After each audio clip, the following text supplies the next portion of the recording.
This video, without a doubt, is going to be an absolute extravaganza of photographing the South Downs National Park. I'm going to show you so many locations. Even though I live within a 5-minute walk from the border of the South Downs National Park, it wasn't until 2020 that I really started to explore it with my camera. Of course, then we were actively encouraged to get out in nature as much as possible. I didn't need much convincing though, but it did force me to take advantage of what landscapes were local to me. The South Downs National Park spans all the way from Winchester, which is the furthest point west, and ends in Eastbourne, which is next to the Beachy Head Lighthouse. I won't pretend that I've travelled all of the trails, but I have seen many of the photographic hotspots between Worthing and Eastbourne. But this video is different to all of my others, as I won't be going to just one location, but joining up all of the locations by navigating a handful of trails on my bike. Of course, I'm not going to be greeted with incredible light at each of these locations, but navigating these routes by foot or on bike, I feel will give me a greater understanding of the South Downs. Travelling by car is not only the longer route, but visiting these locations in isolation doesn't help you appreciate how all of these locations are interconnected by many small public footpaths. In today's video, I'll be passing through and pointing out 10 plus locations that I have captured and explored in my 9+ years of making YouTube videos. I'll be using the OS Map app to plan and navigate my journey, and I will honestly say that I haven't attempted a route of this distance before. So let's hope that it goes well. Enjoy. So I am just at the beginning of this cycle adventure. At the moment I'm going over Southwick Tunnel. So this is kind of the first hill that I'm having to tackle. But just behind me the sun is coming up. Some wicked colour in the sky. But I don't have a composition here. So I'm just going to head to the first location.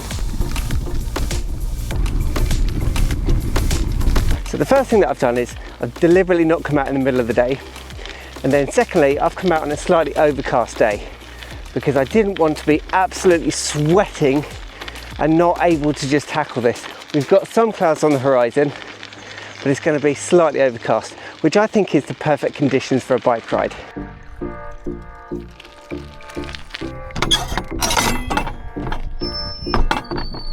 Quick tip, if you are coming out on the South Downs for a long walk or a long cycle in the summertime, be aware that there's absolutely no shelter.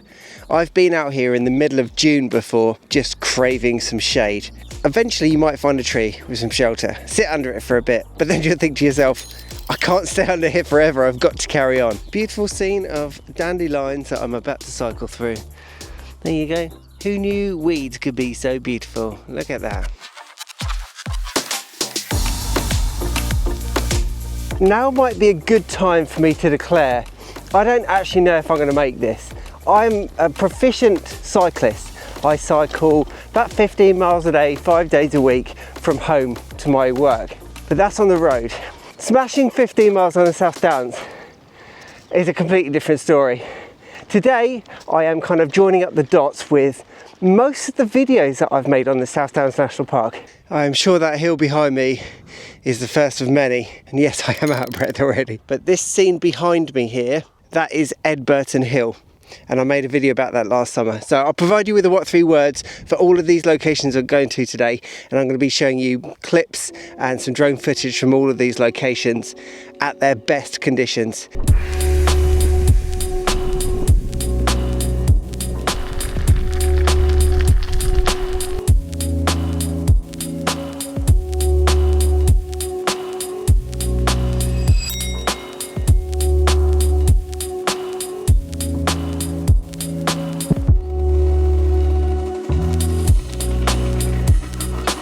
Next location, this is actually the Devil's Dyke pub, and you've got a car park here in front of us. I've made quite a few videos at this location, but I would say the one that stands out is when I came here at sunrise in the winter with Pablo, and there were some really misty conditions. Chef's kiss, one of those standout moments. So glad I brought the drone that morning. I've gone a little bit off course to show you the vantage point, but I'm going to head back down to the road and then continue all the way along here, which I've never done before. Hopefully it's not going to take me a remaining 5 hours 22, but that's because I have been faffing around a lot. Do need to get a bit of a move on, don't I? Look how far I've gone. Let's get some miles under our belt, shall we?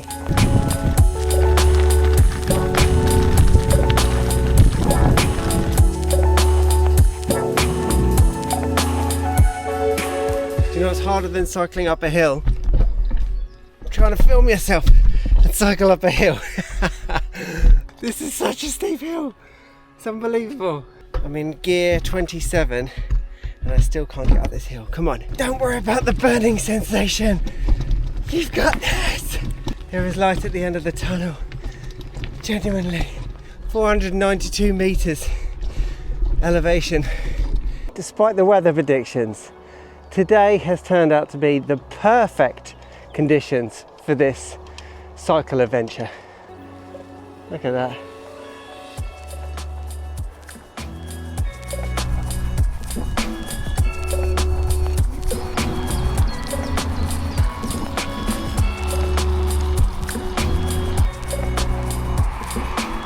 I find it's only when you do little adventures like this, following a map rather than going to the places that you are familiar with, you find little gems like this. This is Pycombe Church. Cute little cottages. All I'm doing really is postponing the inevitable, because I know that my next location is the Jack and Jill Windmill, and I drive up that quite a lot and my car struggles to get up the hill.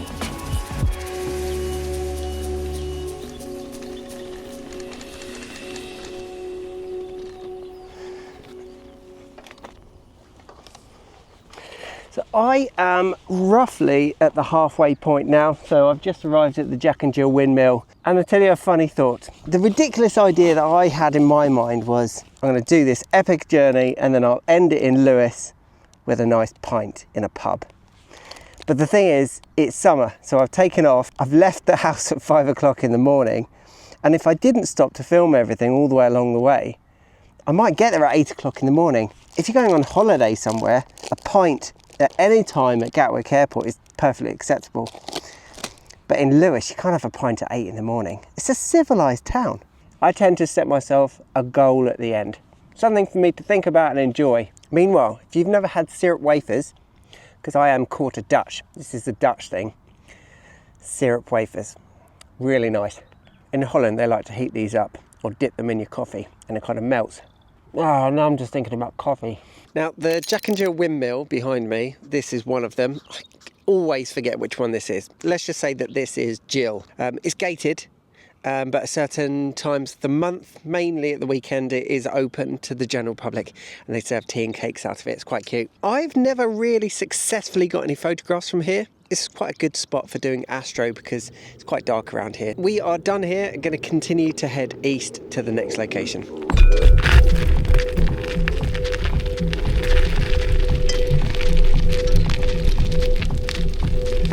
Now, if you're interested in the kit that I'm going to be taking on this little adventure of mine, first of all, let's start with the camera bag. This is a pretty small camera bag actually, but the reason I'm taking this, and this I refer to as my adventure bag, is because it has a water bladder which tucks in the back there. There's a small pouch there. I put the camera in there. Pretty small camera bag. I'm going to be using a combination of the DJI Osmo Action 5 with the wireless microphone.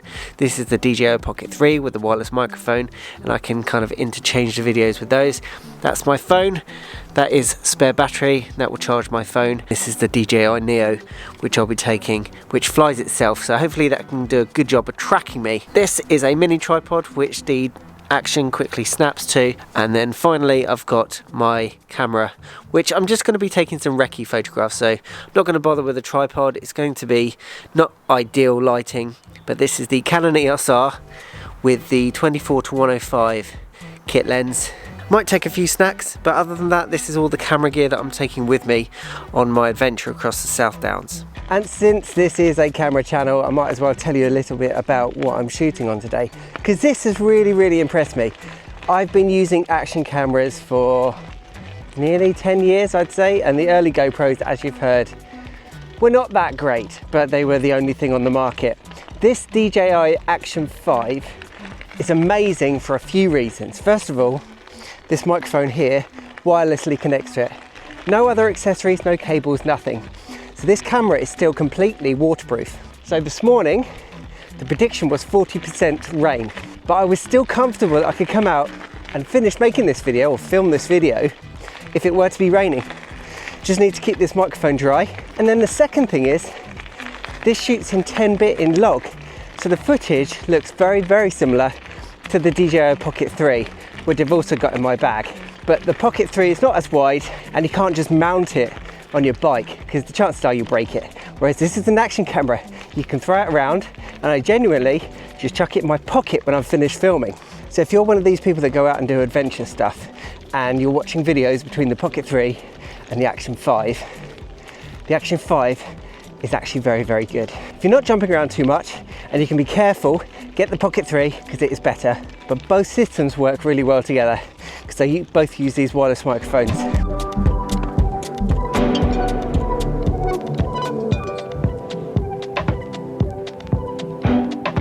Right, so our next location is the Ditchling Dew Pond. It's quite a popular place for local photographers. I've made quite a few videos here, but last year I made a video about wire wall spinning, and this was our location. And that video did not get enough love. So if you're gonna watch any of my videos after this, I'll put a link at the end. Go and watch that because it's so much fun. And we've got some great images, of course, as well. I have another hill to climb because just up there is the famous Ditchling Beacon.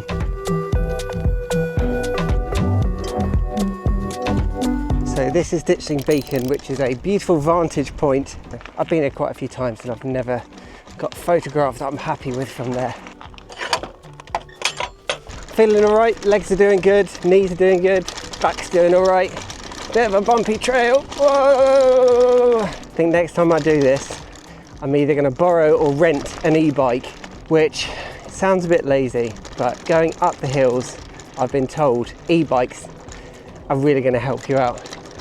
I don't mind cycling, but just some of these hills are killer. And no, my one wheel would not handle this sort of terrain. Otherwise I'd bring my one wheel, but I would definitely end up in hospital. 5 miles remaining. I reckon I can do this. And if I continue to mess around, I've got 2 hours of cycling left. I reckon I can better that. Ditchling Beacon is just up there and I've come 500 meters this way. And there's a tree in the background here. You won't be able to see it here, but I'll do some B-roll overlay. That tree there is the subject of my Stanmer Woods video. What is deceiving about photographing the South Downs is you can be staring straight at a location, and if the lighting's not right, you won't see the composition. Well, sometimes you just have to move a little bit, get higher, get lower, and then all of a sudden a really nice composition reveals itself. You're not going to be able to see the screen, but I'll overlay some Google Earth. But essentially, somebody has planted, probably because of the shape of the boundary, a shape of trees in the shape of a V. On today's route, I'm not going to be going south of the A27. So in the background, and I'll overlay some footage again, way in the distance where you can see the cars going up and down, that is towards Woodingdean. I made a video called Blue Sky Days. That's where that location was shot. Not too long ago this winter, when it did snow here, I made a video which was kind of located around Kingston Ridge, which has got the scene which is called Stump Bottom. Then you continue round and you get to, that's called Swanborough Hill. I've made quite a few videos there. You've also got tucked down there in the hills somewhere, the grain store. And I've got quite a few videos about that location, as well as photographing it within the South Downs National Park. Depending on the time of year, by the Falmer football stadium as well, you do get poppy fields around there. And I'm already very familiar with that side. So what I'm deliberately doing is going on a route that I've never been before, and it's some beautiful scenery here. My knees are starting to hurt now, like an old man. I think just around the corner I should be seeing, oh, this is bumpy, a location that I've been to and filmed so many times, which is Barmer Farm. Not photographing the farm itself, but it's kind of on the land of Barmer Farm, looking south, and you get an incredible overlap of hills, South Downs meeting one another.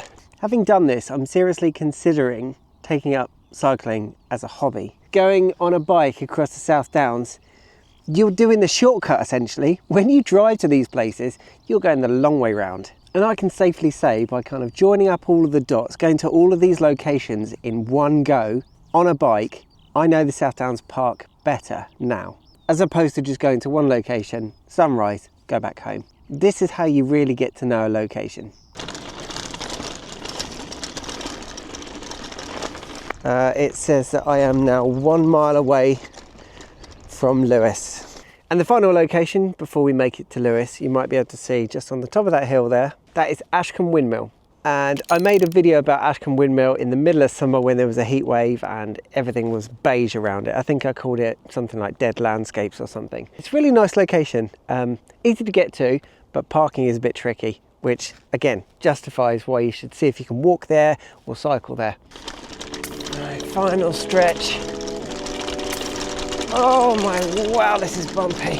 There's no way that that footage is smooth. And here we go, civilization.